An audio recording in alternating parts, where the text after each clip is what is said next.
The most common and honestly outdated ways people deal with fresh injuries is the good old RICE principle.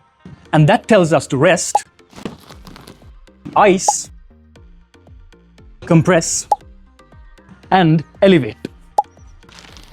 Now look, RICE had its moments, but people took rest way too literally, waiting until all pain and stiffness disappeared. But that just delays recovery. And ice, sure, it numbs the pain and can shrink the swelling, but there's growing research showing that icing too much can slow down your body's natural healing process. Yes, inflammation isn't always the enemy. It's how your body starts its repair process. So blindly icing everything might not be the best move. And compression and elevation, still useful, and these you should still be doing. But RICE misses a huge part of the healing puzzle: your mindset, your movement, and your long-term rehab. That's where peace and love comes in. Whether you play basketball, tennis, netball, or just simply trip over a cat, it's what we use now for complete and smarter recovery.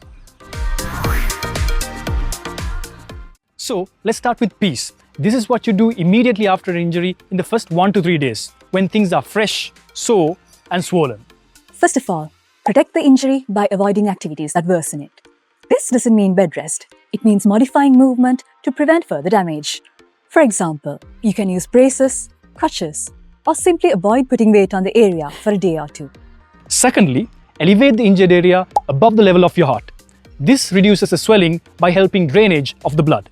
Lying down with your foot propped on pillows beats sitting with it dangling, because every inch higher counts. Next, we want you to avoid anti-inflammatories like ibuprofen.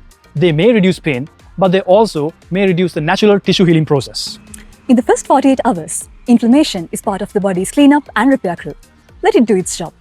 But if there is severe pain, consult a professional. C is for compression. It helps control swelling without slowing down recovery and provides support. Use an elastic bandage or compression sleeve, but don't cut off your blood flow.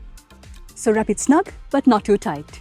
And lastly, education is all about getting your information from a reliable source.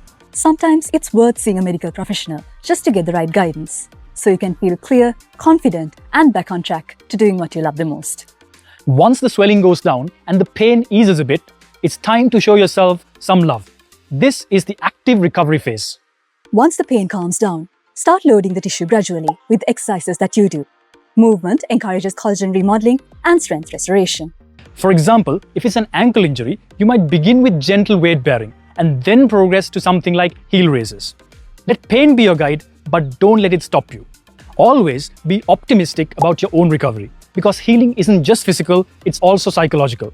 There is a strong link between stress and inflammation, so having a positive mindset will speed up your recovery. Next up is vascularization, which means improving blood flow to the injured area.